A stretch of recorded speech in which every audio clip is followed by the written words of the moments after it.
At the onset of night, when the echoes of Roman civilization still whispered between broken columns and roads worn by time, the world we now know as the Middle Ages began to awaken in silence. It was the year 476 after Christ. Rome, which for centuries had been the axis of the Western world, fell before the cold winds blowing from the north, dragging with it its order, its laws, and its vast network of cities connected by millennia-old roads. The deposition of the last Roman emperor of the West, Romulus Augustulus, was merely the symbolic mark of a transformation that had long been unfolding, the slow disintegration of an administrative machine that once stretched from the Sahara to the British Isles, from the banks of the Rhine to the edges of Mesopotamia. What was once a single Rome now fragmented into pieces of memory, ruins, and uncertain kingdoms. With the fall of the empire, not only did political power vanish, but also the sense of security and continuity. Cities that once pulsed with life slowly emptied, while the roads became perilous, populated by bandits, mercenaries, and starving travelers. The vast and fertile fields ceased to be cultivated with Roman method and precision. Without a unified army to protect the borders, invasions by Germanic tribes, Huns, Vandals, Visigoths, and Ostrogoths became routine. The collapse of Roman structures of authority and protection plunged the continent into a long period of instability. Yet, paradoxically, it was on this ground of disorder and fear that the first seeds of the feudal system began to sprout. Without the figure of a sovereign emperor, power became local. Those who possessed land and weapons became the new leaders. Initially tribal chiefs, then barbarian kings, and finally feudal lords, these men assumed for themselves the responsibility and the right to protect the surrounding territories. In exchange for protection, peasants, frightened by war and famine, offered their labor, their harvests, their obedience. It was the beginning of a new social logic, no longer based on laws written by a senate or an empire, but on personal bonds of loyalty and protection. The centralized empire gave way to thousands of small jurisdictions, each governed by ties of fidelity and mutual dependence. The Middle Ages, often called the Dark Ages, was born not only from the darkness of collapse, but also from the pale light of social reorganization. With the collapse of currency, trade, and urban mobility, the countryside became the only viable refuge. The large Roman villas, once owned by urban aristocrats, transformed into self-sufficient units. In them, lords and peasants shared a symbiotic space, where land was the only currency of value. The logic of survival replaced the logic of progress. Tools were simple, agricultural methods rudimentary, and written culture slowly disappeared, preserved only in Christian monasteries. Yet even in this scenario of restarting, a new order was taking shape, an order that was decentralized, local, personal, and deeply tied to the land. This transition from the Roman world to the medieval one did not happen overnight. For centuries, the structures coexisted, merged, and adapted. Many Germanic chiefs admired Rome, imitated its titles, and maintained its laws, while simultaneously imposing their tribal traditions. The fusion between Roman legacy and barbarian customs generated a hybrid system in which the right to land came to depend more on strength and loyalty than on legal inheritance. The right of the sword replaced imperial edicts. The word of the local lord mattered more than any forgotten scroll left in the ruins of a Roman forum. And so, gradually, feudalism emerged as an organic response to insecurity and fragmentation. Amid this transition, Christians gained even more strength. The Church, which was once just one among many tolerated religions in Rome, now became the main link between past and present. Bishops and monks assumed leadership roles. Churches made of stone became not only spiritual centers, but also political and administrative hubs. The cross gradually replaced Roman eagles as a symbol of power and cohesion. And at the heart of Christendom, the Pope emerged as a near-imperial figure, while barbarian kings knelt before the Church to seek legitimacy. This union between faith and power, between the cross and the sword, would become one of the central pillars of the feudal world. As we close this first section, imagine the green fields of Europe covered in mist, with small smoking huts nestled among the trees, stone castles slowly rising atop hills, and the distant sound of bells announcing the dawn of a new world. The empire had fallen, but history was beginning again, and in the silence between ruins and plantations, the fief took form, both shelter, prison, and destiny for nearly 1,000 years. In the silence of dawn that blankets the European valleys, the heavy footsteps echo of men who came from dense forests, frozen mountains, and lands where the sun is pale and the cold constant. The Romans called them barbarians, a name that carried fear, disdain, and misunderstanding. Yet these peoples, the Visigoths, Ostrogoths, Vandals, Alemanni, Franks, Angles, Saxons, and Lombards, were not merely invaders. They were also the seeders of a new Europe. Coming from beyond the empire's borders, they brought not only swords and shields, but also customs, languages, beliefs, and tribal structures that would soon blend with the remnants left behind by Rome. In the absence of central authority, these groups filled the vacuum left by the empire and began to shape the new social relations that would give rise to the feudal world. These peoples had an organization very different from that of the Romans.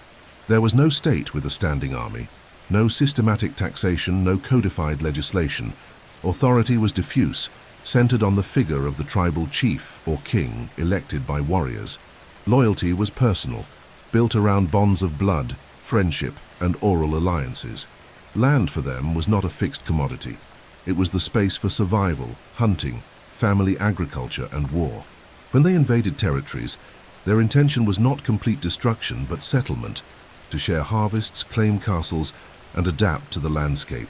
As a result, the old systems of property and governance were gradually replaced by local pacts, where strength and loyalty came to define the new way of life.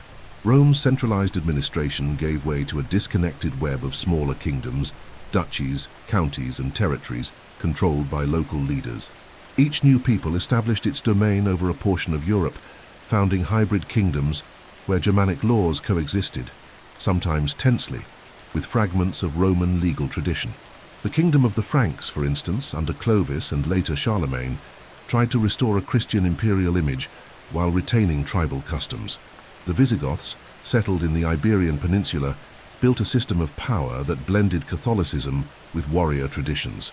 In Italy, the Ostrogoths attempted to replicate Roman administration under a new name and accent, while the Lombards spread as armed families, controlling land in their own name. In this scenario, authority ceased to be uniform. Security now depended on who controlled the local terrain. There was no longer a single Roman army patrolling the borders. Each village, each hill, each river needed its own defense. Protection became a precious commodity. And it was precisely this imbalance, this absence of a strong state, that drove peasants to seek refuge under the protection of an armed lord. The bond between lord and peasant was, above all, a response to fear. Fear of invasions, of raiders, of famine, fear of the absence of law.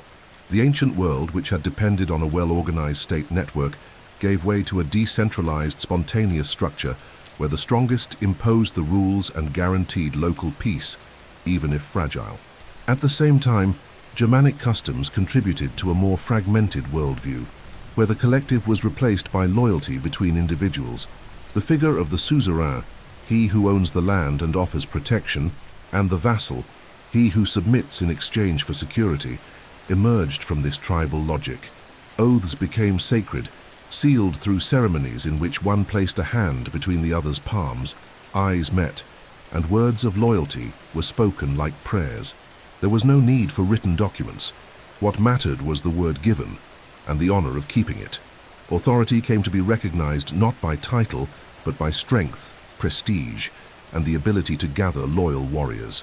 Over time, this structure would crystallize into the framework of classical feudalism. But at this early stage, still fluid, still uncertain, we see the first elements that would establish the system. Land as a symbol of power, decentralization as the rule, personal loyalty as the contract, and protection as currency. The absence of a metropolis, of an empire, opened the way for each patch of land to become a microcosm of power. It was the world of isolated castles, watchtowers, villages protected by wooden palisades, where the night was dark, and silence was broken only by the howls of wolves or the distant toll of bells.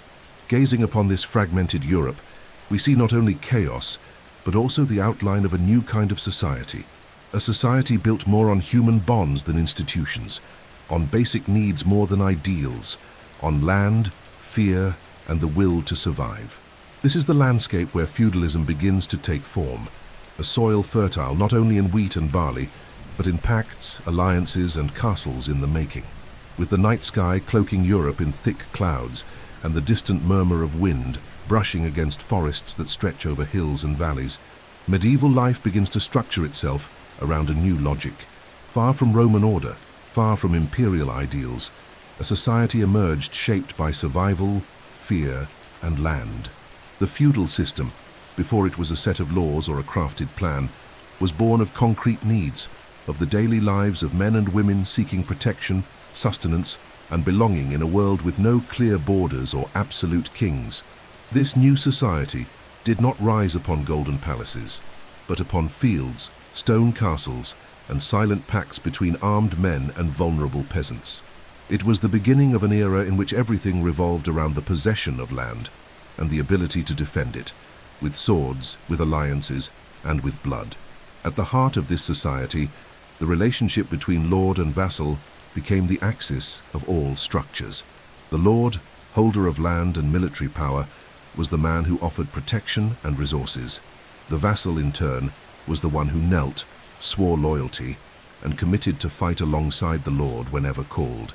This seemingly simple relationship concealed a dense web of mutual obligations, where every gesture, every promise, every symbol carried sacred weight. In ceremonies called homages, vassals knelt, placed their hands between those of the lord, and pronounced words of devotion. It was a silent, ritualistic moment, where the outside world hushed and only the personal bond was acknowledged. In exchange for loyalty and military service, the lord granted the vassal a piece of land, the fief. The fief was more than property. It was an autonomous universe, a portion of land that included fields, forests, pastures, mills, rivers, peasant homes, and often a castle or fortified tower. The one who received the fief came to rule over it like a small king, even if still loyal to his overlord.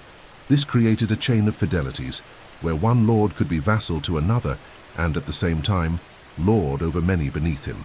Society thus became vertically structured, like a tree of personal bonds, each branch supported by promises of obedience and protection. The absence of an absolute central power made this structure fragile, yet surprisingly resilient to external change. While the world shifted around it, the feudal bonds remained firm, sealed by land and sword. In this new world, land became the measure of all things. It defined status, wealth, power, but it was not something easily bought or sold. Land was granted, inherited, given as gifts among nobles, used as dowries in marriages or guarantees in war pacts. Those without land were forced to serve those who held it, and those who held it defended it fiercely, knowing their position depended on the soil's fertility, the number of peasants who could work it, and the fortress that guarded it. Land was seen as a living organism, a source of food, a burial ground for ancestors, a dwelling place for saints, and a future battlefield. It was upon this land that the entire social structure rested.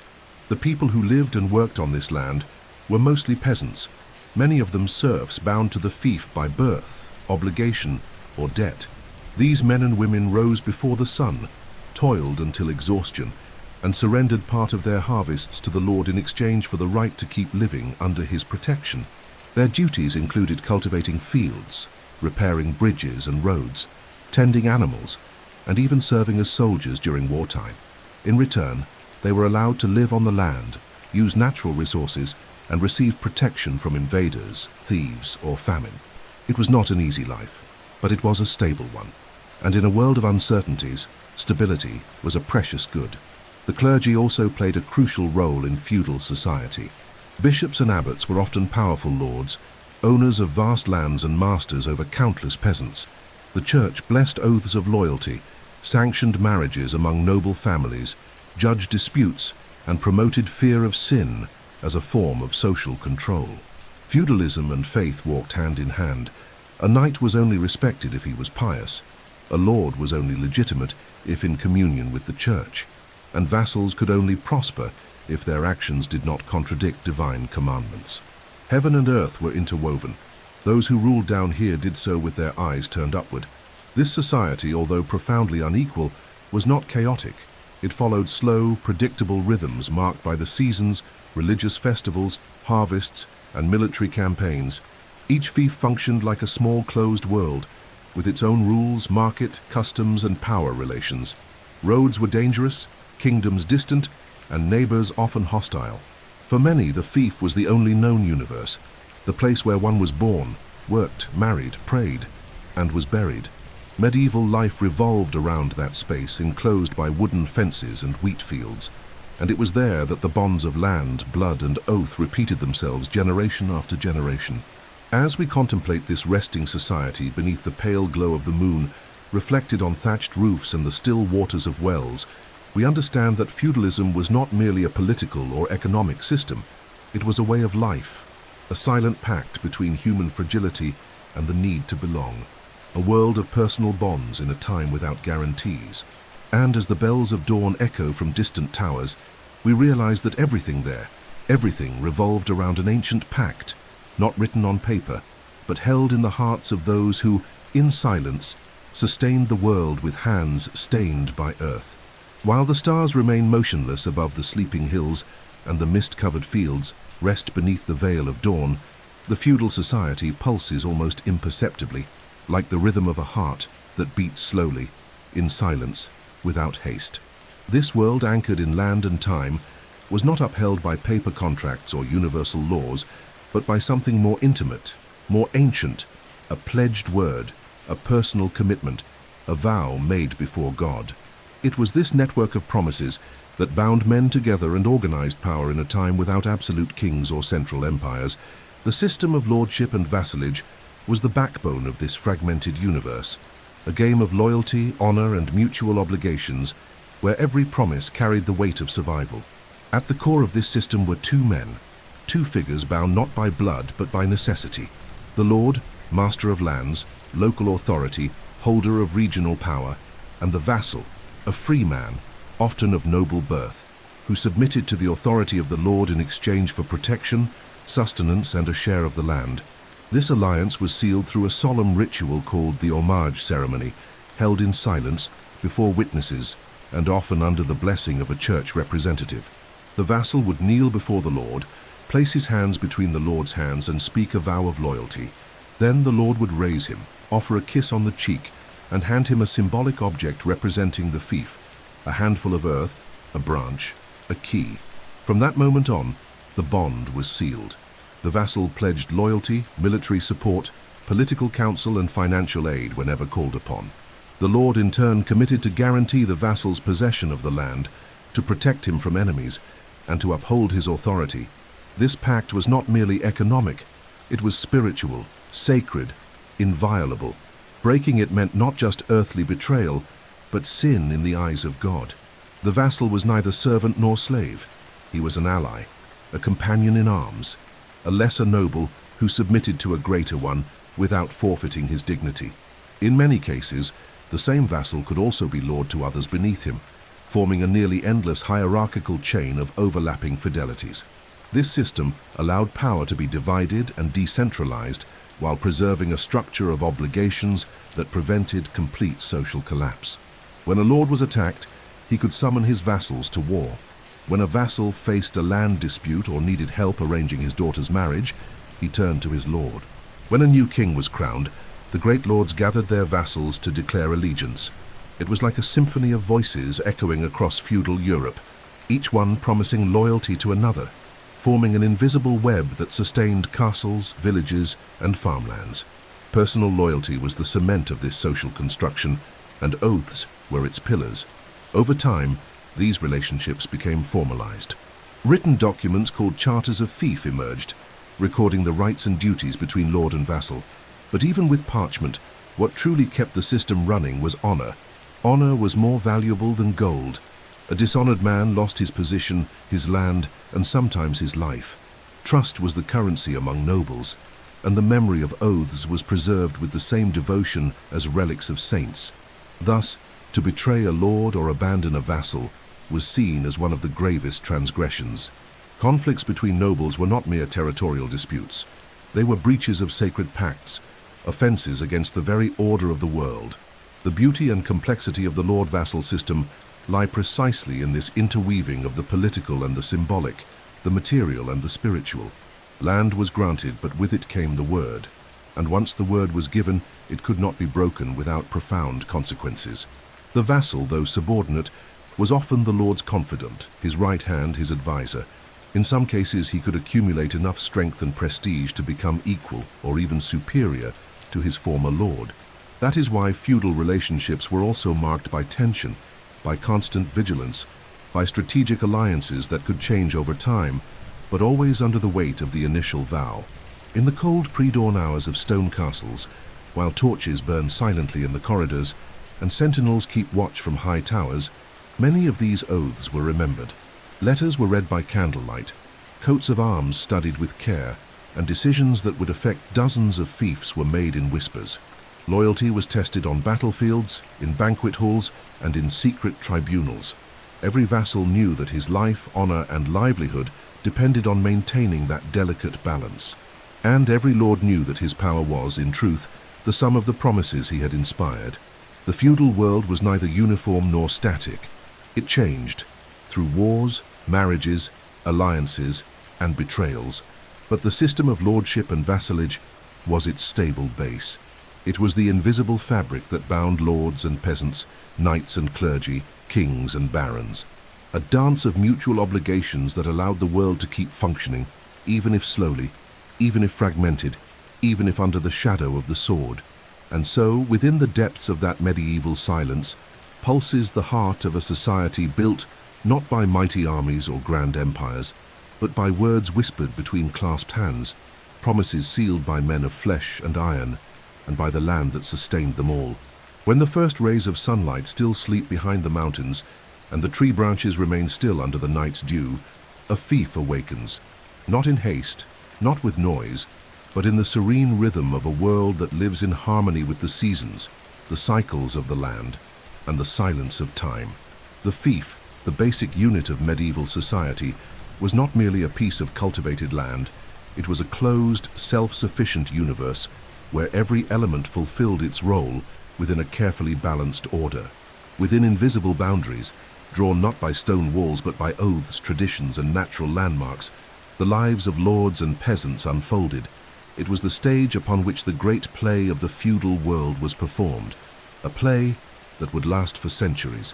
Upon entering a fief, one's eyes would be immediately drawn to the castle, the most visible and symbolic structure of power. In times of peace, it was a residence.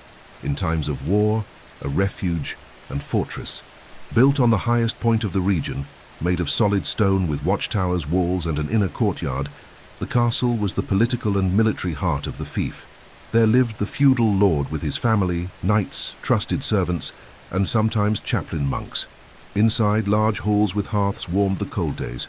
Tapestries narrated stories of battles and bloodlines, and long tables hosted banquets for the powerful. The castle was not just a shelter. It was a symbol of authority and safety. Its bell could summon all inhabitants in case of danger, and its walls held the secrets of generations. Surrounding the castle spread the village, the place where most of the fief's population lived. Small houses made of wood, straw, and mud clustered around a central square where fairs, prayers, and trials took place. In these homes lived the peasants who worked the land and ensured the survival of all. Their lives were simple and repetitive, marked by hard labor, prayer, and seasonal festivals. Next to the houses were vegetable gardens, chicken coops, small corrals, and tool sheds. The village was alive, even if quiet. Children ran among the trees, elders told stories by the fire, and the constant sound of the blacksmith's hammer or the mill's wheels formed the discreet soundtrack of that world.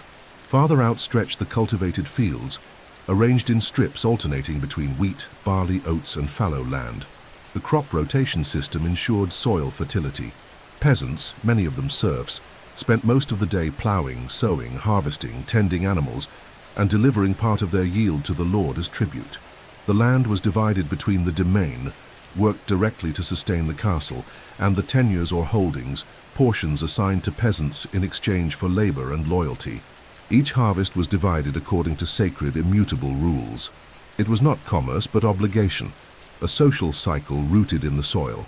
Within the fief, there were also water or windmills essential for flour production, as well as communal ovens where bread was baked under the steward's supervision.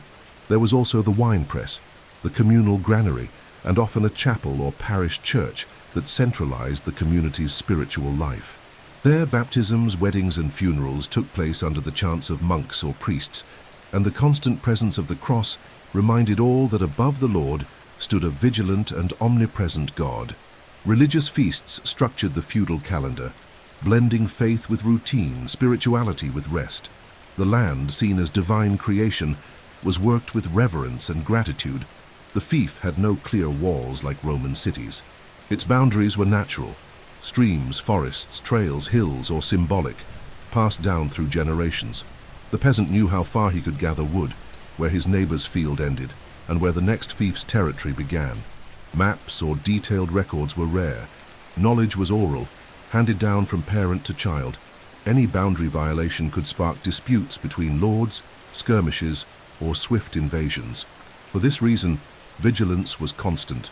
Guards and knights patrolled the edges. Even the serene forests were watched. They could hide invaders, wolves, or deserters. This closed world allowed for self-sufficiency. The fief produced nearly everything it consumed: grain, meat, cloth, tools, wine. What was not produced internally was acquired at regional fairs, bartered or requisitioned through alliances with neighboring fiefs. In many places, there was no circulating currency. Value was measured in sacks of grain, barrels of wine, or days of labor. The feudal economy did not aim for profit, but for the preservation of order, survival, and prestige. Thus, land did not circulate as a commodity. It was a symbol of power, of stability, and of honor. In the silent nights, when only owls guard the granaries and horses rest in the stable, the fief breathes like a living organism. Each part, the castle, the village, the fields, the woods, fulfills its role in harmony with the rest. There is no haste, no rush. Time flows with the seasons. Labor follows the sunrise. Life renews with each generation, and the fief remains, solid as rock, unmoving as the wall, eternal as the very cycle of the earth. As the morning mist slowly dissolves over moss-covered rooftops and the silent castle walls awaken to another day, the figure of the feudal lord emerges as the invisible axis of all life within the fief. He was not merely a landowner, but also a judge, a warrior, a local legislator, and often a patron of faith. The routine of this man was not marked by idleness or constant luxury, as often imagined, but by a sequence of rituals, decisions, duties, and ceremonies that upheld the delicate balance of his domain. The fief, like a living organism, breathed through the choices and actions of the lord, who had to be strong, shrewd, generous to his allies, and ruthless with his enemies. At sunrise, the lord was awakened by servants or squires, washed with warm water brought in copper basins, and dressed in garments that varied according to the day: simple clothes for field inspections, embroidered tunics for official meetings, reinforced leather for hunts, and partial armor for military training. After a light meal of dark bread, cheese, and watered-down wine, he would head to the castle's main hall, where he heard complaints, resolved disputes among peasants, made decisions about taxes and land redistribution, and oversaw local administration. There were no separate courts. Justice was delivered directly by him or a trusted delegate based on the customs of the fief. From his elevated chair, surrounded by squires and scribes, the lord issued sentences, often brief but definitive. Any free time was devoted to hunting, not as mere entertainment, but as a demonstration of power, territorial command, and physical prowess. Hunting was an almost sacred ritual held in restricted forests, where the lord, accompanied by knights, trained hounds, and hornblowers, pursued boars, deer, and foxes. The hunt also served as a way to train men for war, simulate chases, and reinforce camaraderie among vassals. Each animal taken down was celebrated, and the ensuing banquet was a display of status. These lordly feasts gathered local nobles, influential clerics, musicians, and troubadours. There were lute melodies, courtly love poems, slow dances, and long toasts that sealed silent agreements. However, the most feared and inescapable aspect of the lord's life was war. Above all, he was a warrior. From youth, trained to wield a sword, master horseback riding, and use lances, bows, and shields. The fief was defended not by permanent armies, but by a contingent of vassal knights who could be summoned at any moment. The lord led these troops with absolute authority. When war broke out, he mobilized his men, prepared the castle's armory, reinforced the palisade, and often set out to besiege rival fortresses or defend his lands from invaders. Medieval warfare was constant, marked by skirmishes, ambushes, minor sieges, and territorial duels.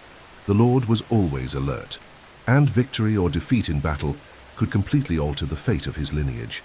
Another pillar of lordly routine was council and internal politics. A wise lord did not rule alone. He gathered advisors, priests, veteran knights, stewards, and made collective decisions regarding harvests, bridge construction, severe punishments, or marriage alliances. Marriages, in fact, were political tools. Say a lord might promise his daughter's hand to a neighbor in exchange for peace, or marry a noble widow to expand his holdings. Every union was strategic, every descendant another link in the chain of power. Nobles knew that their name was as valuable as their sword. At night, as the castle lit up with torches and the wind whistled through stone corridors, the lord could still be summoned to arbitrate emergencies, receive messengers from neighboring fiefs, or welcome traveling monks seeking support. On solemn nights, he would attend private masses in the castle's chapel and listen to sermons about his duty as a Christian and defender of the faith. It was not uncommon for a feudal lord to donate land to abbeys, sponsor church construction, or raise crosses at the edges of his domain. He understood that his soul, like his name, needed eternal protection. With time, the wisest lords became respected patriarchs, able to secure decades of peace for their descendants. Others, however, were remembered as tyrants, ruling with an iron fist, dragging their people into futile wars and leaving ruined fiefs behind. The reputation of a lord echoed through the villages, crossed markets, and inspired songs. His life was not written on parchment, but in the collective memory of vassals, peasants, and rivals. And so, between the clinking of swords, the smell of bread in castle halls, the sound of hooves, and the firm voice issuing decisions before all, the feudal lord upheld his small universe. A man among men, but with the power to shape destinies, forge alliances, and ensure that the cycle of life continued day after day, season after season.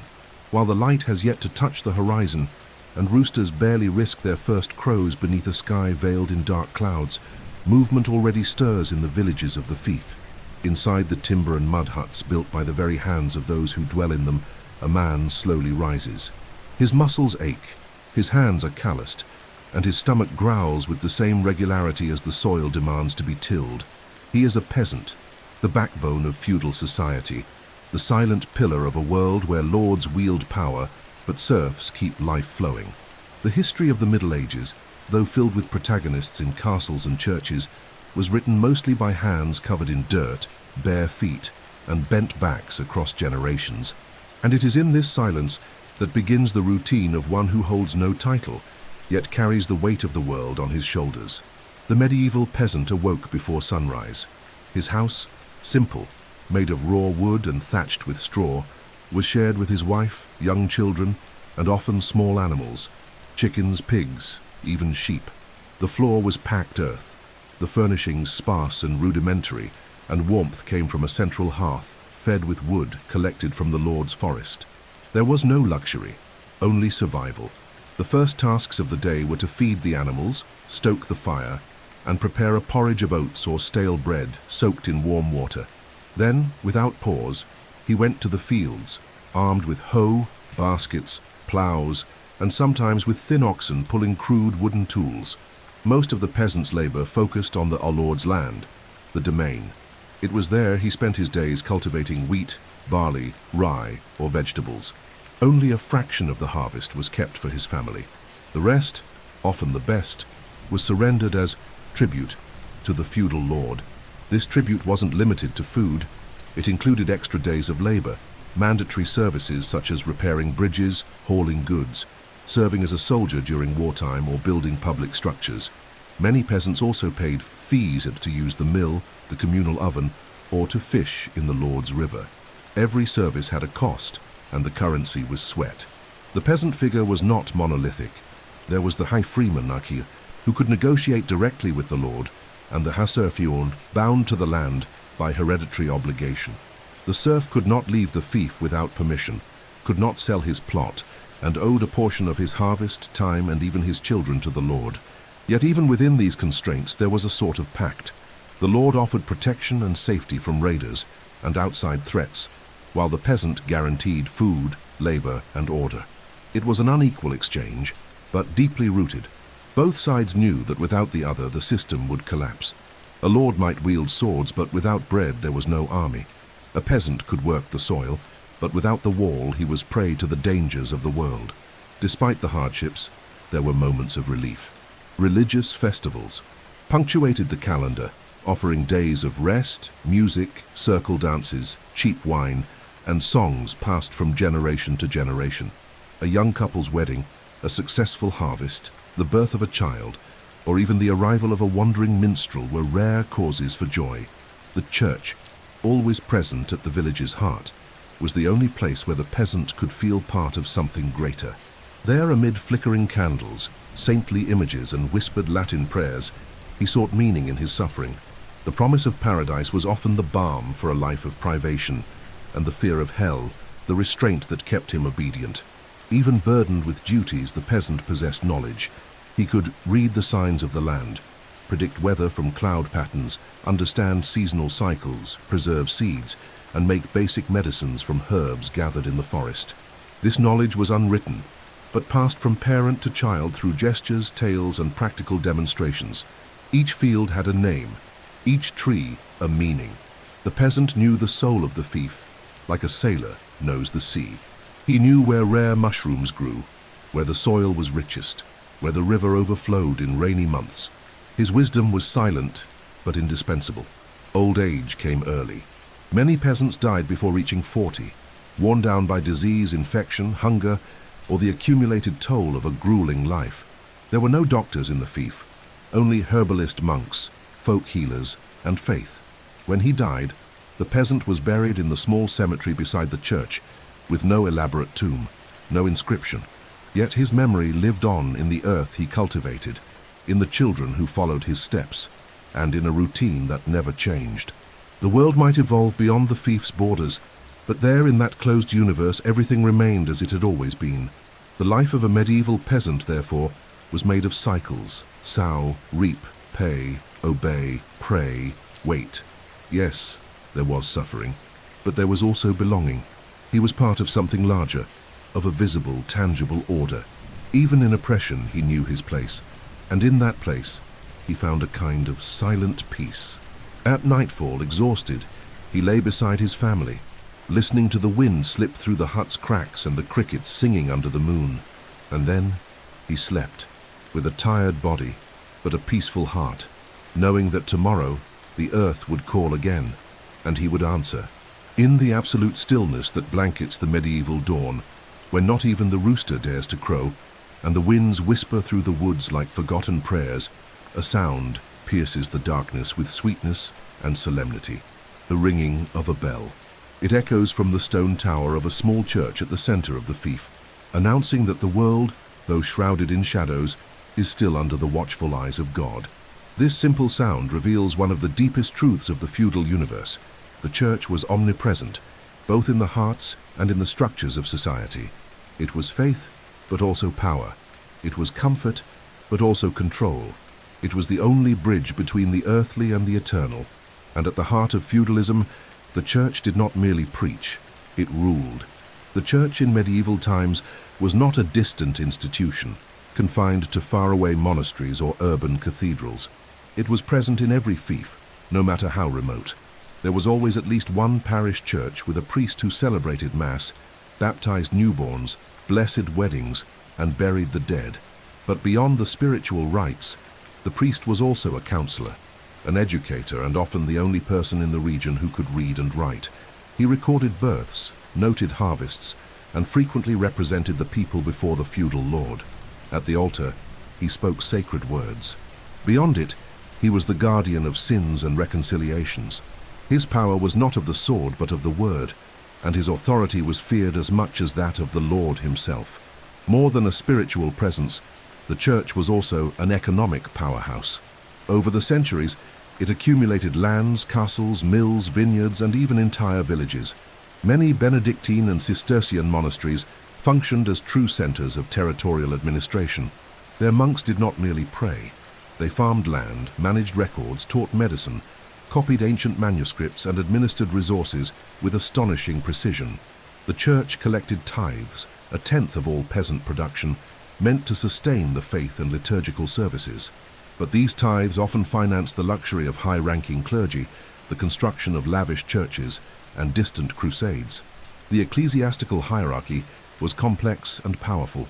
Above the local priests stood the bishops, who governed entire dioceses, often with power comparable or superior to counts and dukes. Above them, the archbishops, and above all, the Pope in Rome, the supreme figure of Christian faith, considered God's representative on earth. In a world without printing presses, radios, or fast communication networks, the Pope's word was repeated from pulpits, copied onto parchment, and echoed through cathedrals as divine command. Kings knelt before him, warlords sought his blessing before battle, and even emperors looked to him for legitimacy.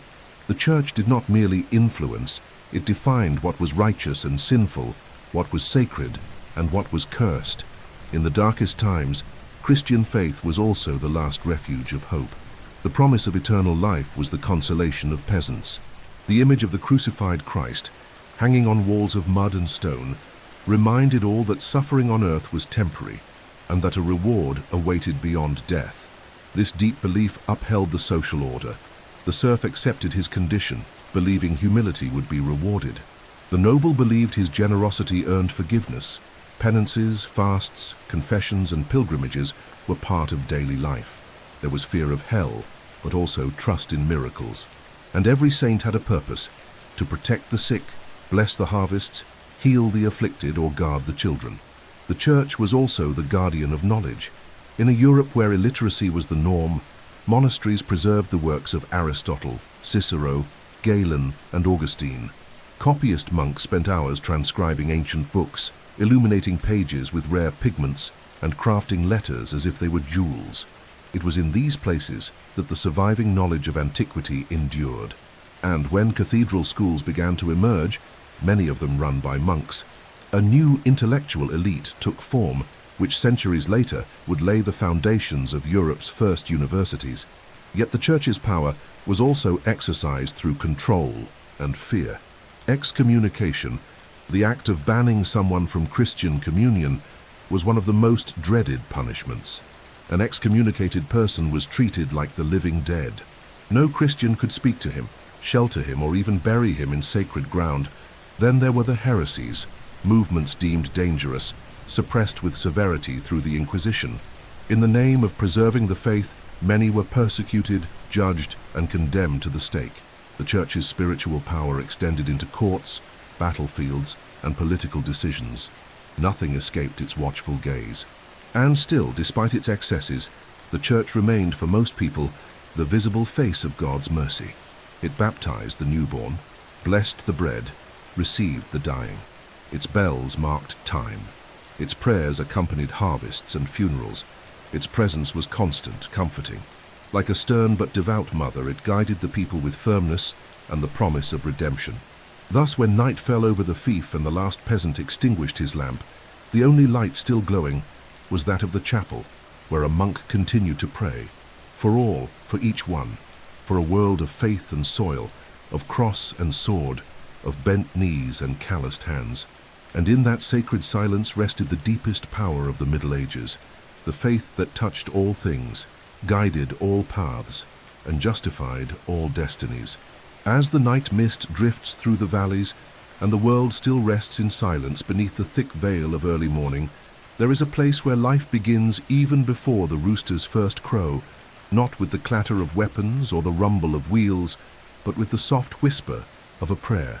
There, behind high walls and narrow windows, amid the scent of parchment, ink, and melted wax, rises the monastery, a refuge of knowledge and contemplation where monks, removed from the bustle of feudal life, dedicate their days to God, to silence, and to learning.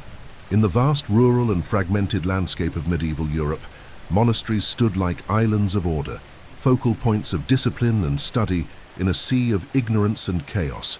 And within these thick cold walls blossomed one of the most silent and grand missions of the Middle Ages, the preservation of human memory. Medieval monasteries, inspired by the rule of Saint Benedict, and later reinforced by the Cistercian and Cluniac reforms, functioned as self-sufficient micro-cities.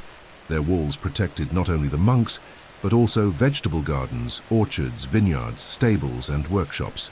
Life within followed a strict rhythm marked by the prayers of the canonical hours: matins, lauds, terce, sext, none, vespers, and compline. Every 3 hours, bells rang and monks proceeded to the church to chant psalms in Latin. Between prayers, they divided the day's tasks. Some tended the crops, others the kitchen, the infirmary, the reception of travelers, and the most literate, the scriptoria, and the transcription of manuscripts. At the heart of the monastery lay a sacred space, silent as an inner cathedral, the scriptorium. Here, monk scribes labored for hours, hunched over wooden desks under the dim light of tall windows or carefully positioned candles. In their hands were goose-feather quills, soot and mineral-based inks, and dyes from plants. On their desks rested sheets of parchment made from lambskin, smooth and soft as velvet, awaiting the careful inscription of each word. With surgical precision, they copied letter by letter, comma by comma, the works of ancient Greek and Roman authors, church fathers, medical treatises, philosophy, astronomy, theology, and poetry. Each manuscript was a treasure. Some received illuminations, miniature paintings depicting religious scenes, margins adorned with flowers, dragons, birds, and golden capital letters. It was a labor of months, sometimes years. The final result was stored reverently in monastic libraries, some housing hundreds of unique volumes unavailable anywhere else in Europe. Thanks to these monks, Western civilization did not completely lose the legacy of thinkers like Plato, Aristotle, Galen, Boethius, St. Augustine, and many others. In a world without printing presses, public universities, or networks for disseminating ideas, the monks were the final guardians of knowledge. But the role of monasteries extended beyond transcription. They were centers of charity, shelters for pilgrims, schools for poor boys, havens for the sick, and rudimentary medical posts where monks applied herbal ointments, prepared infusions, and tended wounds using ancient knowledge blended with faith. Some monks devoted their lives to studying the skies, cataloging medicinal plants, or experimenting with more efficient farming techniques. Others wrote chronicles and diaries, recording daily life, political events, eclipses, and disasters. Much of what we know today about centuries of the Middle Ages comes from these silent quills gliding across parchment while the world slept. Within monasteries, silence was not oppressive, it was sacred. Monks spoke only when necessary. Their conversations were with God, with the texts, with time. They fasted, meditated, and lived in small cells with wooden beds, simple robes, and a cross above the door. Their vows of poverty, chastity, and obedience distanced them from worldly vanities, yet paradoxically, they were among the most educated and influential men of the Middle Ages. Powerful abbots advised kings, hosted embassies, and even drafted peace treaties. And in times of war, many monasteries served as refuges for peasants and protected precious relics, safeguarding not only lives, but the spiritual heritage of entire communities. Within those walls, there was no distinction between faith and reason. Reading was a form of prayer, writing was an act of devotion, and knowledge was not something to be owned, but a divine gift to be preserved and passed on. For them, wisdom was not an end, but a path to understanding God. And so often unknowingly, these monks saved what remained of the ancient world and planted the seeds for the future rebirth of learning. That is why, when we look back at the centuries that passed silently behind the monastery walls, we must do so with respect and admiration. For while kings waged war, lords fought over lands, and the people suffered hunger and plague, there was always a monk who, in silence, opened a book, dipped his quill in ink, and continued to write, letter by letter, the memory of humankind.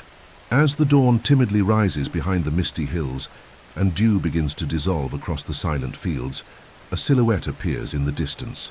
A man on horseback, clad in chainmail that glimmers in the pale morning light, with a shield strapped to his back and a lance held firmly in his hand. He is more than a warrior, he is a knight.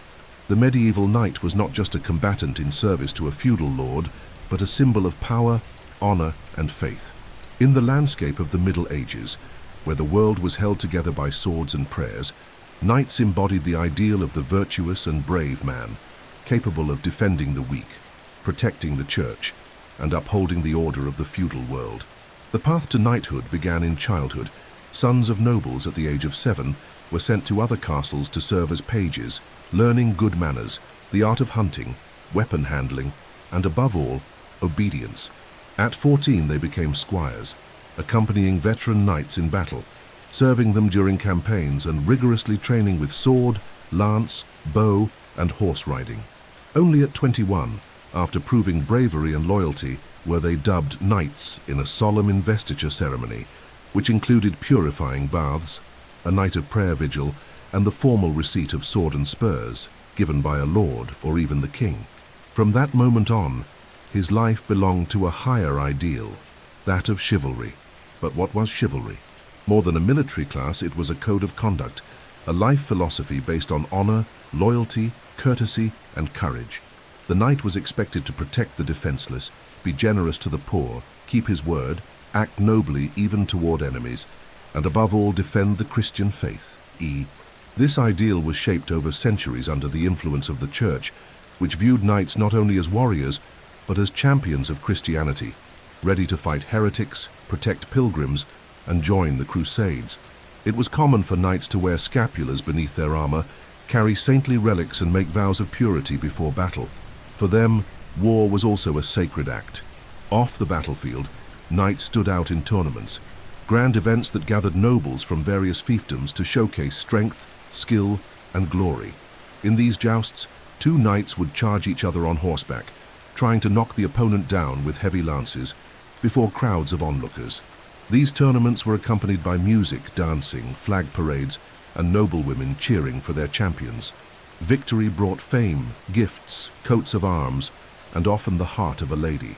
Yet these were not mere games. They served as real military training, teaching knights to manage adrenaline, time their charges, and endure pain. Additionally, knights were immersed in courtly love, a refined form of adoration for often unattainable noble ladies, celebrated in songs and poems by troubadours. It was a subtle game of words, glances, and gestures, where the knight pledged eternal service to his lady, even from afar, even without reciprocation. This ideal deeply influenced literature, art, and noble behavior. The image of the knight kneeling before his beloved, swearing eternal loyalty, became an archetype that resonates to this day. Despite the symbolic nobility, the reality of knights did not always match the ideal. Many were brutal, mercenaries, raiders at the service of the highest bidder. Some seized lands by force, exploited peasants, and imposed unjust taxes. The Church, aware of this, attempted to reform their behavior through movements like the Peace of God and the Truce of God, which forbade attacks on civilians, churches, and markets during certain days of the week or times of the year. War needed limits. Even armed, the knight was to be guided by principles, though not all obeyed. The peak of knighthood occurred between the 11th and 13th centuries during the Crusades, when thousands of European knights marched eastward, driven by faith, glory, and promises of salvation. In those distant battlefields, chivalry reached its height and began its decline. Over time, the rise of siege weaponry, organized infantry, and new military tactics diminished the importance of mounted knights. By the end of the Middle Ages, many became ornamental figures, symbols of a romantic era fading before the gunpowder and bureaucracy of centralized kingdoms. And yet, even after their fall, the image of the knight remained etched in collective memory. He continued to live in the legends of King Arthur, in romances of chivalry, in tapestries and cathedral-stained glass. His upright figure on horseback, shining armor, lofty gaze, and sword in hand became the eternal symbol of a human ideal, the pursuit of justice, courage, and honor amidst the darkness of the world. When the sun sets over the fields and the last lances are returned to stone halls, the horses fed and the helmets resting on wooden benches, the knights retreat in silence. The armor may be heavy, but heavier still is the burden of carrying a name, an oath, and an ideal. And even in dreams they continue to ride. In the gentle twilight of the medieval dawn, when silence still lingers over the damp fields and the castle hearths begin to crackle faintly to warm the first stone corridors, women awaken to a life of quiet roles, yet ones deeply essential. In the feudal world, they did not wield swords nor command armies, at least not visibly, but they were everywhere, in the halls, kitchens, chambers, fields, churches, and convents. The story of medieval women is like a hand-stitched tapestry, made of small meticulous threads that together reveal the full beauty and complexity of the society they helped uphold. Between noble ladies and humble peasants, there was one constant: work, duty, and the silence with which they built the heart of the fief. In the high towers of castles lived the noble women, prepared from an early age for courtly rituals, arranged marriages, and the duty of upholding their family's honor. Many were promised in marriage before adolescence, as a means to forge alliances between rival houses or unite lands through dowries. Yet, far from the fragile, decorative image painted by later romantic tales, these women were sharp administrators, educators, and guardians of lineage. When husbands left for war or crusades, the lady of the castle assumed control of the estate, overseeing harvests, collecting taxes, negotiating with vassals, organizing defenses, and maintaining internal peace. Seated high in her tower, with the castle keys at her waist, she was the invisible force keeping everything running. Beyond their political and administrative function, these ladies cultivated the arts of sewing, embroidery, music, and the reading of psalms. Some knew Latin, others wrote letters in Old French or local dialects. All understood the deep social codes of feudal life. They taught their daughters to stitch and their sons to behave as future knights. Many sponsored churches, donated lands to monasteries, and were respected for their piety. Some became regents, powerful abbesses, or even warriors, like Eleanor of Aquitaine, who rode into campaign alongside the king. In candle-lit halls, their voices influenced decisions, arranged marriages, and sealed pacts with a glance or subtle word.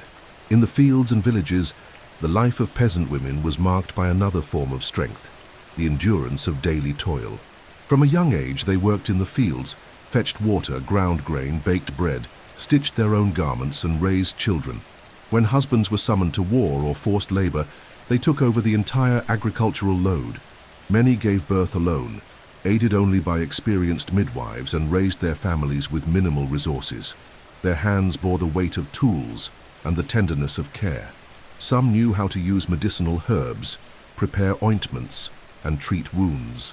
Others told ancient tales, prayed with devotion, and passed on wisdom not from books but lived experience. Women also held a profound religious role in feudal society. Many sought refuge in convents, where they found education, silence, and a form of independence. The nuns copied texts, tended gardens, taught noble girls, and prayed without ceasing. Some became abbesses of wealthy convents, wielding power comparable to bishops or feudal lords. There, far from marital life, they cultivated knowledge, safeguarded relics, and were consulted by nobles seeking counsel. For many, faith was the only window of expression in a world ruled by men. In the chanting of psalms and the pages of sacred books, they found solace and purpose. Yet women also faced severe restrictions. The church preached that woman was heir to original sin, and often associated her with temptation, weakness, and the need for obedience. In trials, a woman's testimony held less weight. Her rights to land and inheritance were often limited. Forced marriages, domestic violence, and legal subjugation were common. The figure of the widow was ambiguous, respected for her maturity, yet often a target of greed or scorn. Even so, women found ways to assert themselves through intelligence, cleverness, piety, or sheer willpower.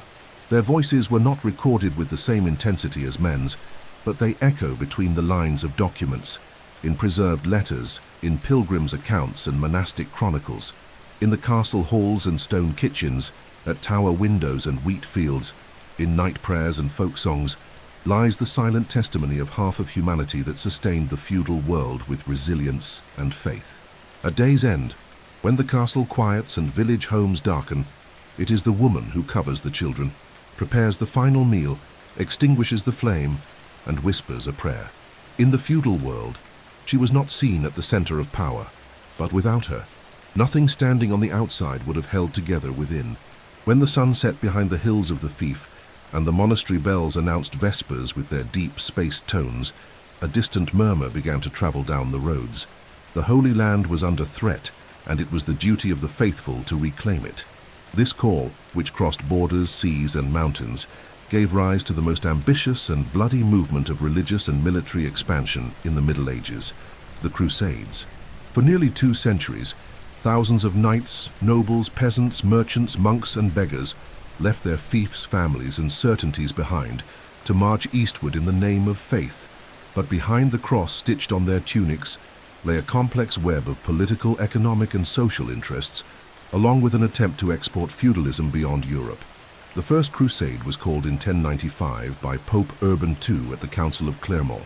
In a fiery speech, the pontiff urged Western Christians to take up arms to free Jerusalem from the Seljuk Muslims. The promise was enticing.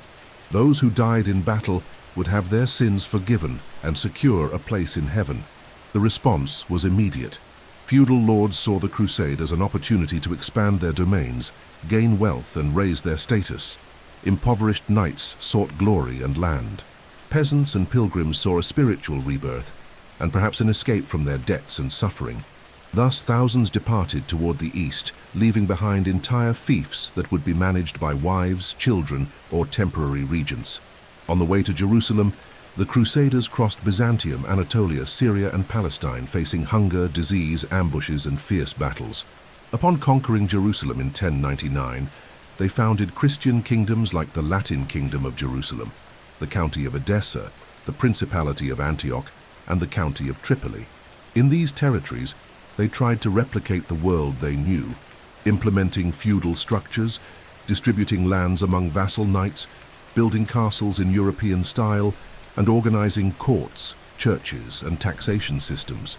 But they were surrounded by enemies, cut off from direct support from the West, and often divided amongst themselves.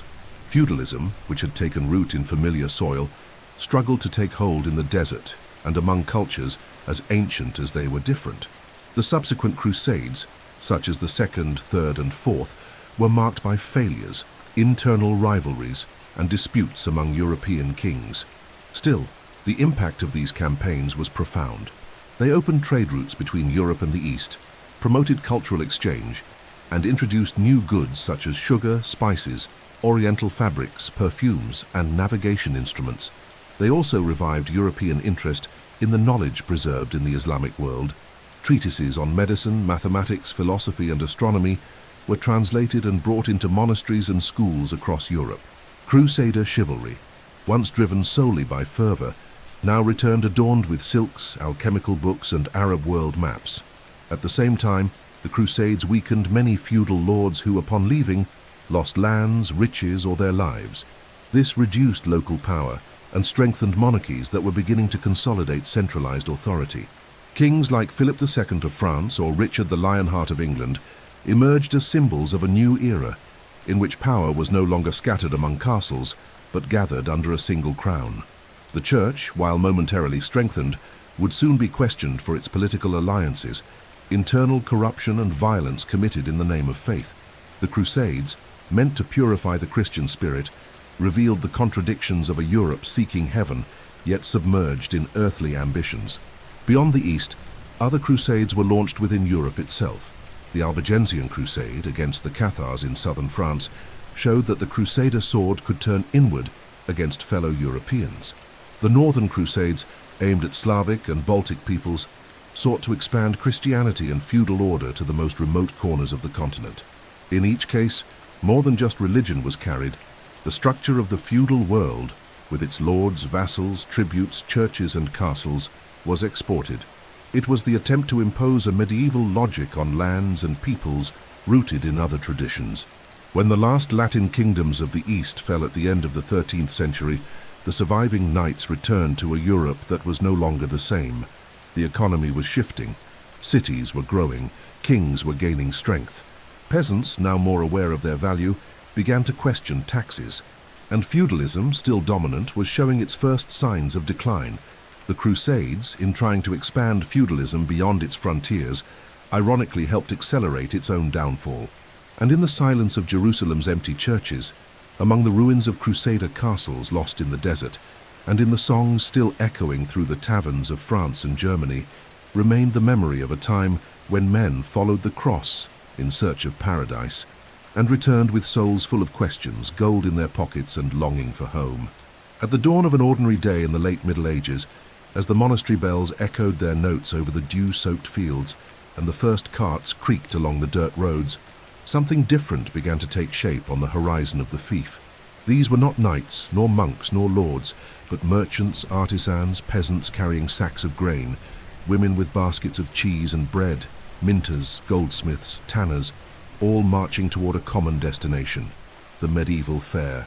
With every step, the deeply rooted and seemingly immutable feudal land gave way little by little to the vibrant force of a new kind of life, urban life, and with it came the first cracks in the feudal system so firmly anchored in land, tradition, and hierarchy. For centuries, rural Europe was shaped by small isolated communities, self-sufficient fiefs where production met only local consumption, commerce was rare, and coinage was almost non-existent.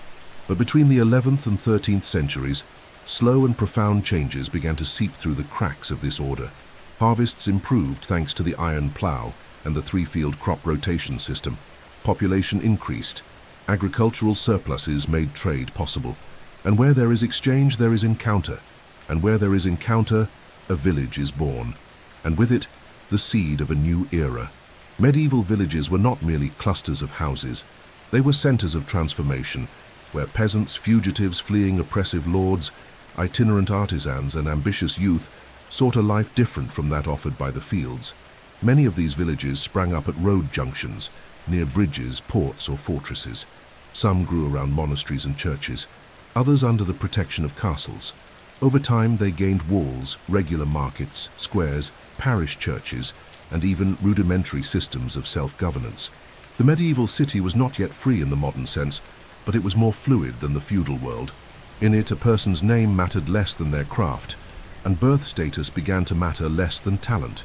The fairs, held on specific dates and at predetermined locations, became large-scale regional events. They lasted days or even weeks. Everything was sold there. Flemish cloth, Mediterranean salt, spices from the east, furs from the north, tools, wax, wine, olive oil, handwritten books, relics, and saintly images. The variety of goods and people transformed these places into vibrant stages for cultural exchange. Names and languages mingled, news circulated, and more than goods, what was exchanged was knowledge, lifestyle, and worldview. Urban life, dormant since Roman times, began to pulse once again. This commercial and urban revival also gave rise to a new social class, the bourgeoisie. The bourgeois were neither nobles nor serfs. They were merchants, bankers, craftsmen, shop owners, and guild masters. They earned their livelihood not through land ownership, but through their ability to negotiate, produce, store, and circulate goods. Many were modest townspeople, but some became wealthy enough to finance cathedrals, sponsor religious orders, or lend money to kings. Their influence grew slowly but steadily. They sought charters of franchise which granted them autonomy from local lords, freedom to manage their own taxes and courts, and even to elect their own representatives. These charters, signed by kings or powerful lords, marked the beginning of urban liberty. With the rise of towns and fairs, money began to circulate again. The use of coins intensified. Scales, weights, and measures began to be standardized. Guilds and craft corporations emerged to organize urban workers, define production rules, set prices, and train apprentices. The streets, still muddy and lined with open sewers, bustled with activity. Church bells still rang, but now competed with the cries of merchants and the clanging of hammers in the forges. It was a new sound, a new rhythm, a new logic, the logic of trade and mobility.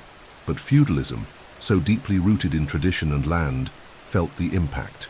Peasants began fleeing to cities, drawn by the promise of freedom. "City air makes you free," said a popular saying of the time. Many feudal lords reacted harshly, trying to curb the rural exodus. Others, more astute, saw in the cities a new source of wealth and began to protect and exploit the fairs. The church viewed the changes with ambivalence. On the one hand, it feared urban greed and sin. On the other, It profited from tithes and donations from the new rich. Thus the fief and the town began to coexist, sometimes in tension, sometimes in alliance, in a quiet duel between tradition and innovation. Over time, cities grew, and with them, the awareness that the world could be different. In the narrow and bustling streets, in the candlelit workshops, on the wooden benches of the fairs, in the bold words of merchants, and in the coins passing from hand to hand, the spirit of a new age was germinating. The fief was still strong, but it was no longer the only possible horizon. And so, as night fell over the static fields of the feudal lord, lights flickered in the windows of the villages, and the murmur of the markets lingered into the darkness. It was the herald of a new world rising gradually, not through war but through exchange, not through swords but through words, not through walls but through open roads. As the first lanterns flicker to life along the narrow village streets, and day slowly yields to twilight, a new rhythm begins to assert itself over the medieval world. The rhythm of transactions, contracts, ships, and caravans. No longer do the clashing of swords or the chants of monks dominate the landscape. Instead, it is the metallic clink of coins, the creaking of carts laden with textiles, the constant murmur of plazas filled with diverse voices. Quietly, the urban revival is born, a phenomenon that reorganizes Europe not by royal decree, but through necessity, cunning, and opportunity. Trade, dormant since the Roman collapse, awakens with renewed force, and with it rises a new class, the bourgeoisie, not inheriting land, but conquering the world through calculations, routes, and ambition. For centuries, the fief was the basic cell of European life, self-sufficient, closed, governed by harvest cycles and obedience. But as villages and fairs grew, new trade routes emerged, linking the interior to major ports and connecting the cold north to the sun-drenched Mediterranean. Roads once abandoned became traveled again, and rivers turned into pulsing arteries of transport. Cities like Venice, Genoa, Bruges, Lubeck, Marseille, and Pisa became nodes in a web that stretched across the continent. From the east came silks, spices, perfumes, carpets, and ideas. From the west departed wool, timber, iron, wine, and the hope of profit. The seas became busier, markets more dynamic, and the fief more limited. In this landscape, the urban bourgeoisie rose to prominence. Unlike the nobles who lived off land and war, the bourgeois lived off commerce, artisanal production, and finance. They were merchants, bankers, tailors, shoemakers, blacksmiths, booksellers, doctors, and notaries, men and women who mastered the art of negotiation, profit calculation, coin management, and contract formation. Many came from humble origins, some even from serfdom, having bought their freedom. Now within city walls they could buy homes, form guilds, finance chapels, and even influence local politics. It was a new logic of power, no longer the force of the sword, but the strength of capital. Guilds or craft corporations organized production and protected the interests of artisans and merchants. They regulated prices, inspected product quality, determined who could open a shop, and how apprentices were trained. Guilds also cared for the sick, organized funerals, helped widows, and sponsored religious festivals. They were at once unions, cooperatives, and brotherhoods, and their members, united and disciplined, began pressing for political autonomy. In many cities, urban councils emerged, composed of influential bourgeois who governed independently of feudal lords. Some towns even purchased their freedom, obtaining charters that granted self-government and tax exemptions.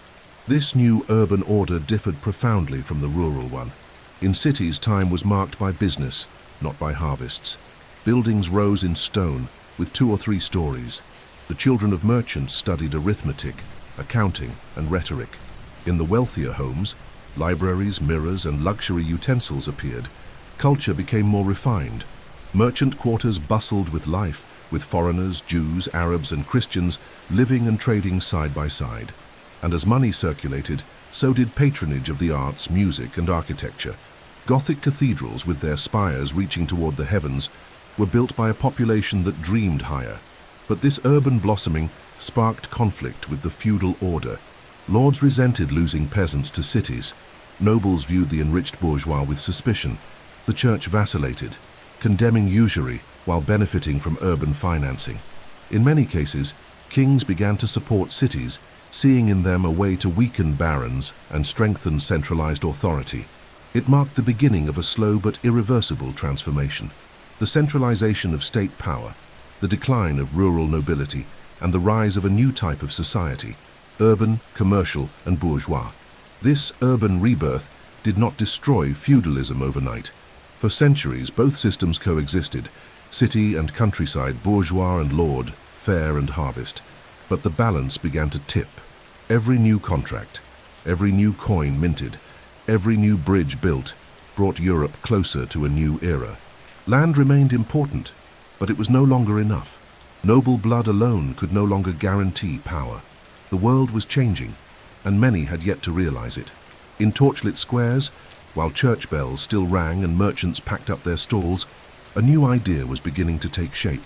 Perhaps destiny would no longer be written with swords, but with ink, ledgers, and seals. As colder winds begin to blow through the narrow alleys of villages and the deserted paths between manors, carrying with them a damp and unfamiliar scent, something silent and terrifying starts to spread. There are no armies, no banners, no battles. Only a growing rumor day after day. People are dying without explanation, without cure, without comfort. It is the year 1347, and Europe plunges into one of the most devastating tragedies in history, the Black Death. More than a biological catastrophe, the plague was a social, political, and economic earthquake, and one of the deepest blows ever dealt to the structure of feudalism.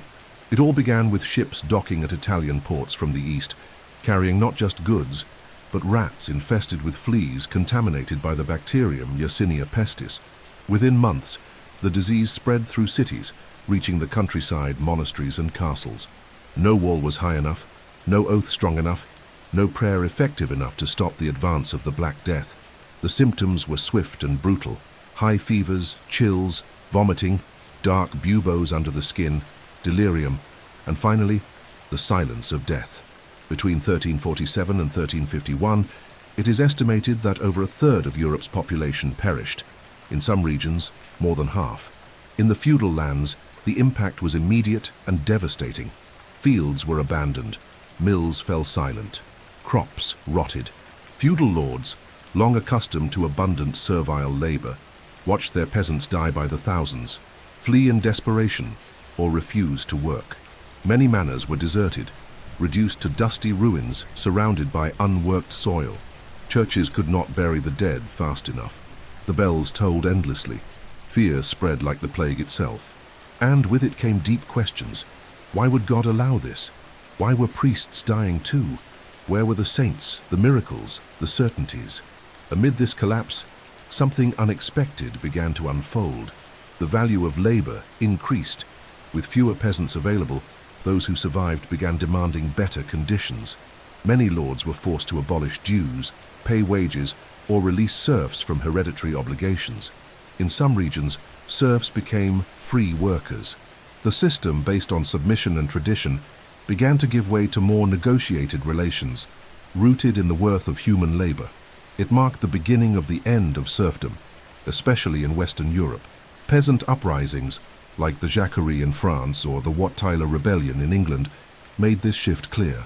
The poor no longer quietly accepted the weight of a system that had left them to die. The feudal nobility, in turn, saw its power slowly disintegrate. Many lords died without heirs. Others went bankrupt, unable to sustain their domains without labor. Revenues fell, castles were sold, and lands leased to peasants who now had a voice. The old aristocracy, once supported by the rigidity of the feudal order, increasingly depended on alliances with kings and the urban bourgeoisie. The world of vassalage oaths, stone hall ceremonies, and grain tithe payments began to feel like a distant memory in a post-plague reality. The church also emerged deeply shaken.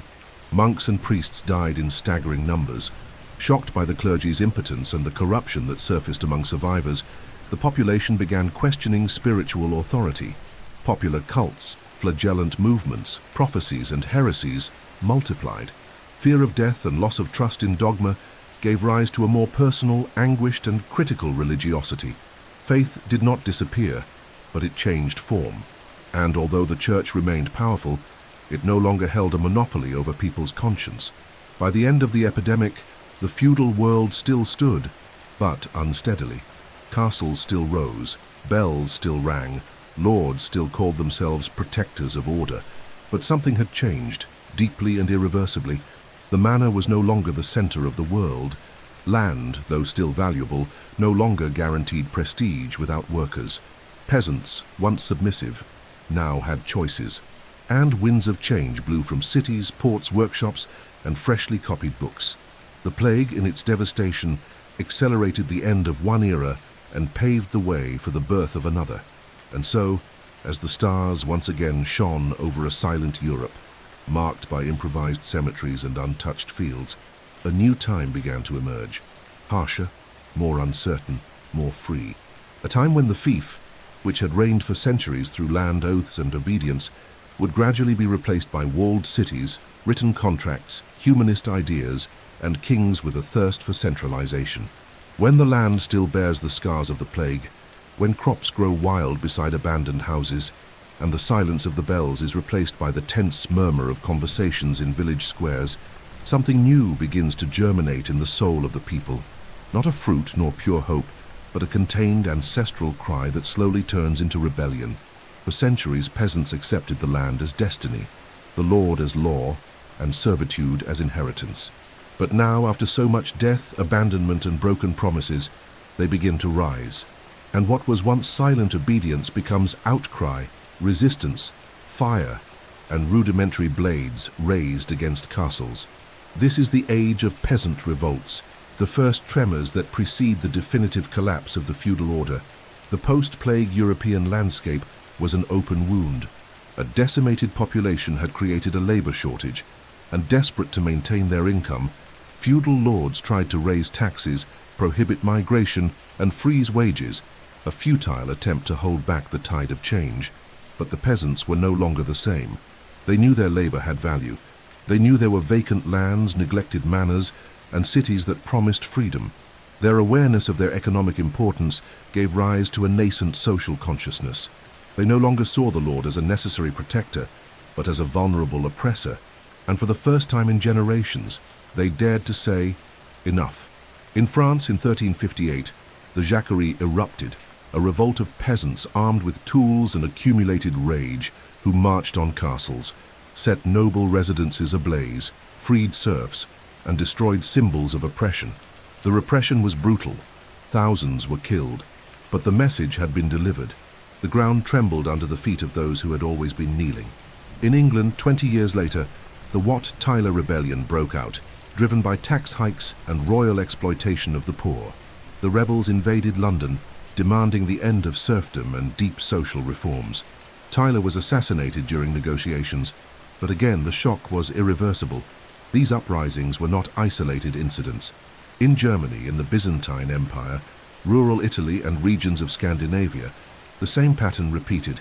Dissatisfied peasants, serfs demanding freedom, entire communities refusing to pay tithes or obey weakened lords. Some movements were organized, others spontaneous. Some ended in massacre, others in concessions.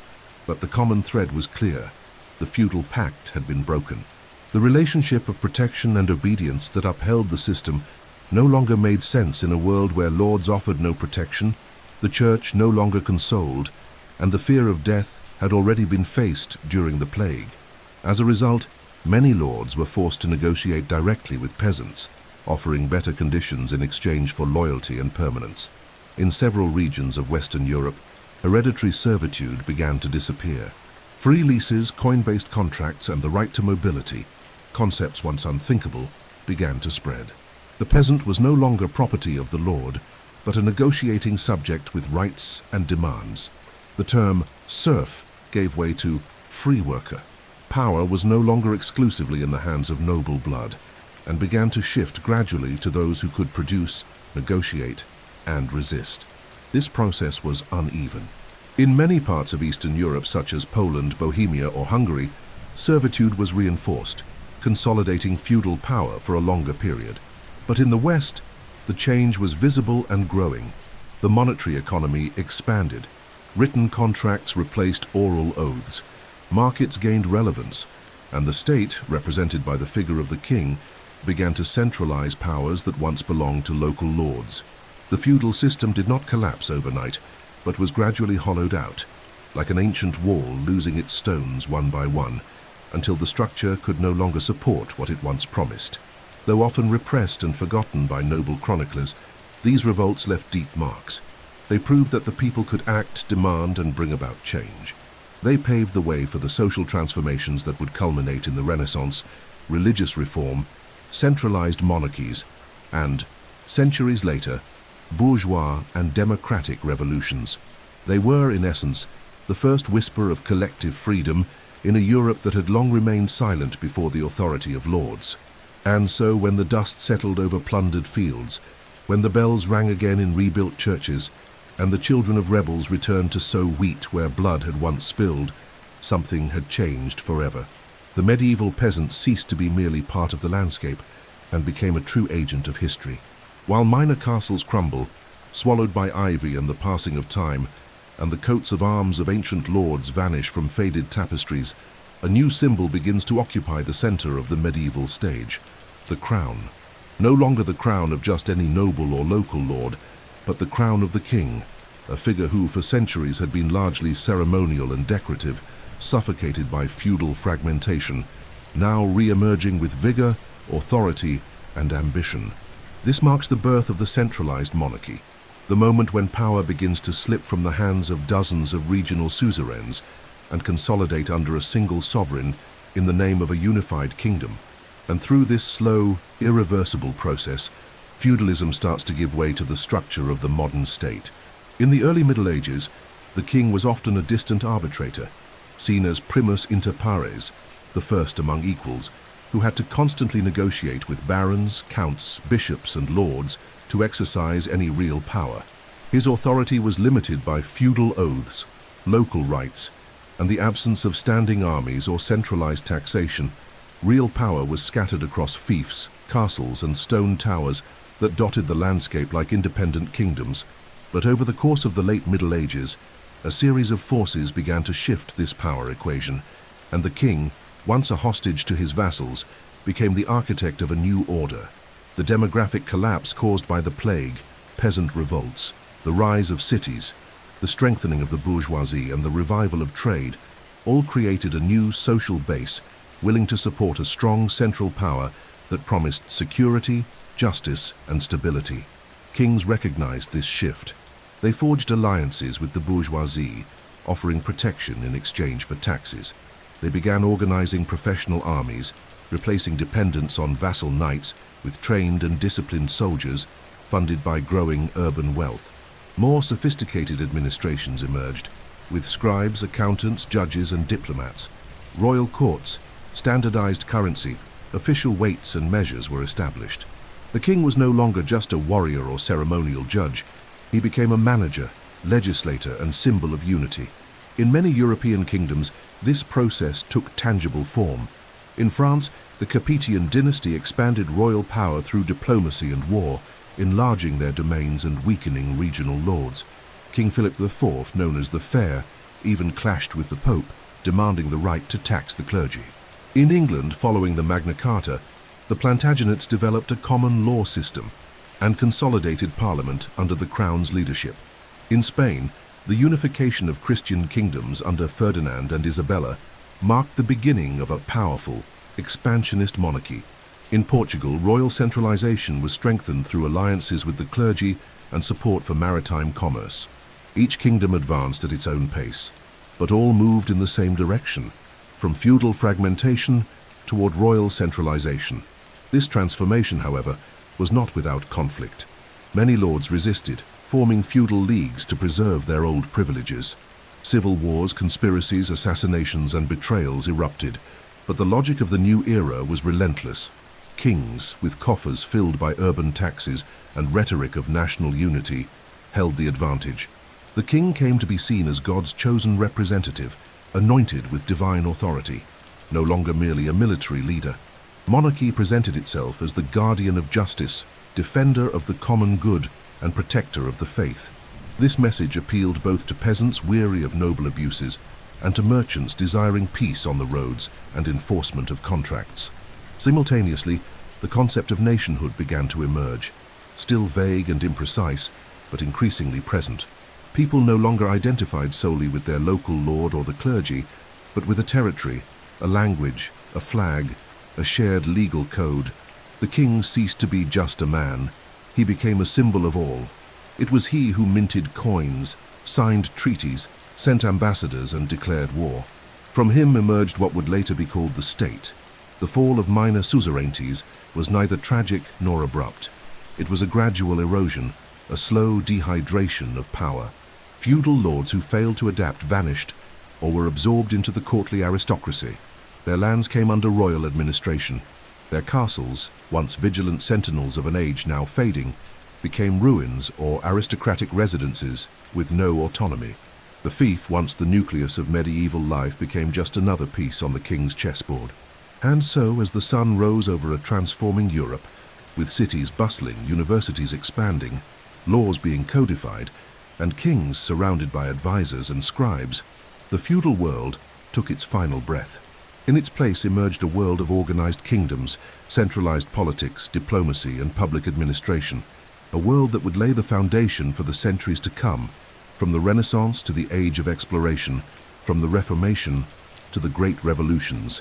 With the mantle of dawn resting over the valleys of Europe, and the faint flames of torches still flickering along stone walls, a diverse panorama reveals itself to the eye that surveys the kingdoms of the continent. Feudalism, though founded on common principles, land, vassalage, protection, and tribute, was never a uniform system. In each corner of Europe, it took on particular forms, adapting to the political, cultural, religious, and geographic realities of each people. To fully understand this influential system, one must travel with a calm and attentive gaze through three of the main centers of power in the Middle Ages: France, England, and Germany. Each shaped feudal society in its own way, with unique glories, crises, and collapses. In France, the birthplace of the term fief, the feudal system reached one of its purest and most complex expressions. After the collapse of the Carolingian dynasty in the 9th century, power fragmented so thoroughly that the French king, for centuries, controlled only the Île-de-France region surrounding Paris. The rest of the territory was ruled by dukes, counts, and barons who acted as sovereigns, collecting taxes, minting coins, and waging wars among themselves. Vassalage in France was multiple and often contradictory. A single noble could be the vassal of two different lords, even of rival kings, creating a tangled web of alliances and betrayals. For a long time, royal authority was symbolic, respected by tradition, but ignored in practice. From the 12th century onward, however, the Capetian kings began a long process of re-centralization through strategic marriages, wars against rebellious lords, and support from the church. Kings like Louis VI, Philip Augustus, and Louis IX, St. Louis, expanded royal domains, integrating autonomous provinces into the kingdom and reducing the power of the feudal nobility. French feudalism, once marked by regional autonomy, began to align with the ideal of a strong central state. Still, even in 15th century France, powerful lords like the Dukes of Burgundy continued to challenge royal power, a sign that monarchy might grow. But feudalism never vanished entirely. It merely transformed. In England, by contrast, feudalism took a much more centralized and administratively rigid form from the outset. Following the Norman conquest of 1066, led by William the Conqueror, the new king divided the land among his vassals in a calculated manner, always maintaining the supremacy of the crown over any other power. Even the wealthiest lords were direct vassals of the crown, a structure that prevented the kind of fragmentation seen in France. The famous Domesday Book, a detailed census of lands, taxes, and possessions, symbolizes this organized system. The Norman monarchy established royal castles, traveling courts, and regional sheriffs, creating an efficient network of control and oversight throughout the realm. Yet even this stricter model faced challenges. In 1215, after abuses by King John Lackland, the nobility forced him to sign the Magna Carta, a document that limited royal power and introduced principles of political consultation, laying the foundation for England's future parliament. Though feudalism remained alive, England took early steps toward political institutionalization. Conflicts between the king and his barons, such as the Barons' Wars and later the Wars of the Roses, showed that even in a more centralized system, feudalism could breed instability. However, by the end of the Middle Ages, England emerged with a strong monarchy, backed by a restrained nobility and an increasingly structured legal system, signaling the end of the classical feudal era and the rise of modern statehood. Germany, meanwhile, followed a radically different path. As part of the Holy Roman Empire, the region never experienced a strong centralized monarchy like that of France or England. The German emperor, despite holding a grand title, was in practice dependent on powerful prince-electors, dukes and bishops who ruled vast territories with full autonomy. The empire was a patchwork of hundreds of fiefs, free cities, principalities, and ecclesiastical states, each with its own currency, laws, and army. German feudalism was therefore extremely decentralized and enduring, resisting any attempt at unification for centuries. In medieval Germany, power was more negotiated than imposed. Feudal loyalties were complex, and relationships between lords and vassals often involved temporary alliances, marriages among noble houses, and local wars. Territorial fragmentation prevented the rise of an integrated economy and hindered the development of a unified political culture. The result was a durable feudalism that would persist into the modern age and beyond, delaying the emergence of a centralized state and laying the groundwork for internal conflicts that would shape German history for centuries. Thus, by observing feudalism in these three contexts, France, where the system grew sophisticated and was later curbed by the crown; England, where it was tightly reorganized and gradually surpassed through legal institutions; and Germany, where it dispersed and remained a structural backbone of society, it becomes clear that feudalism was never a monolithic block. It was a mutable organism, shaped by interests, crises, and political strategies unique to each people. Its end, therefore, was not a singular event, but a plural process, with different timelines, symptoms, and legacies. And so, as the banners of ancient lords fade in the corridors of time and the bells of new courts echo over growing cities, feudalism gradually yields, stone by stone, tradition by tradition, to the world that would become the cradle of modernity. As the morning mist still lingers over the last sleeping fiefs, and the wind gently stirs the faded banners on the castle masts, a new sound begins to echo in the distance, the sound of quills scratching parchment, the chime of growing city bells, the voices of people debating not with swords but with ideas. The age of spears and oaths gives way to a new era, still undefined, still transitional, but visibly different. Feudalism, which for centuries structured European society as a tapestry of personal loyalties, agrarian obligations, and decentralized power, yields to the modern age, a time when laws replace lords, books replace blades, and the state begins to take shape with borders, identity, and bureaucracy. This decline does not occur with the fall of a single castle or the signing of a specific treaty. It is, above all, a multiple process that unfolds over centuries and at different paces depending on the region. But the signs are unmistakable. The first is the transformation of the economy.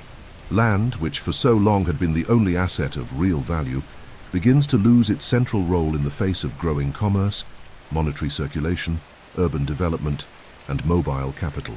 Merchants grow rich without owning land. Artisans become masters without pledging loyalty to a lord.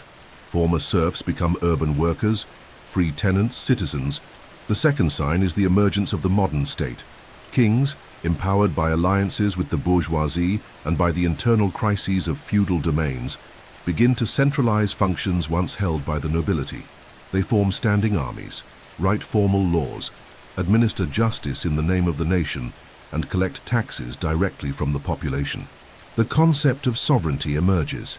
The king becomes the sole legitimate power within his territory.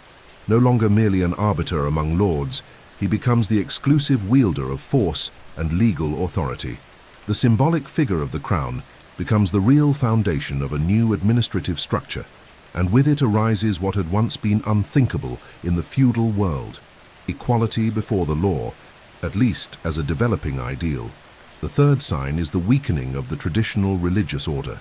The Church's spiritual authority, once a pillar of feudalism, begins to face open challenge at the end of the Middle Ages. The heresies of earlier centuries grow more sophisticated. Intellectuals challenge dogma.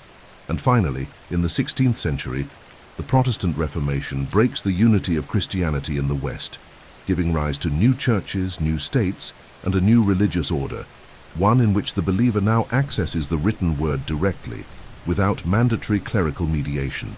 The Church, already weakened economically and politically by the rise of monarchies, now faces a cultural and spiritual erosion. Alongside all this, we see the rise of rational and technical knowledge. The Renaissance introduces a new worldview, inspired by classical sources but centered on man and his capacity to think, measure, and build. Gutenberg's printing press multiplies books and readers. Roman law is rediscovered, studied, and codified. The figure of the jurist replaces that of the knight as the symbol of order. The courtroom takes its place beside the throne. Contracts replace oaths. The pen becomes mightier than the sword. Even armies begin to change. The feudal knight, with his pride, his armor, and his entourage, becomes useless in the face of gunpowder, arquebusiers, and rows of disciplined soldiers paid by kings. War becomes a science, designed by strategists and determined by battles using firearms, logistics, and supplies. The feudal military model collapses. Medieval fortresses become obsolete in the face of cannon fire. Violence, once diffuse and decentralized, is now managed by generals, treaties, and diplomacy. The world at the end of the Middle Ages still bears many feudal traces: noble titles, lordly festivities, remnants of chivalry, but the spirit of the time has changed. It is the age of universities, maritime exploration, and maps with straight lines. It is the age of accounting books, public registries, and absolutist crowns. It is the age of Machiavelli and the Prince, no longer of Saint Bernard and the Second Crusade. Feudal space yields to the rational time of administration. The feudal lord gives way to the royal official. The manor dissolves into the city, the port, the public square. This decline of feudalism is both an end and a beginning. The end of an ancestral order built on oral traditions, personal bonds, and fragmented authority. The beginning of a world that still carries shadows of the past, but is increasingly guided by reason, technique, bureaucracy, and writing. And in this new world, land is still important, but owning it is no longer enough. One must know how to govern it, manage it, document it, and justify it. Thus, when the sun finally breaks through the cold fog of the medieval morning and illuminates the towers of new palaces, the halls of courts, and the stalls of merchants, it becomes clear that the world has changed, not through total violence, nor a single decree, but through the persistence of those who survived, adapted, and dared to think beyond tradition. And as the last nights fade into the mists of history, the future rises with pens, seals, codes, and the promise of a new era.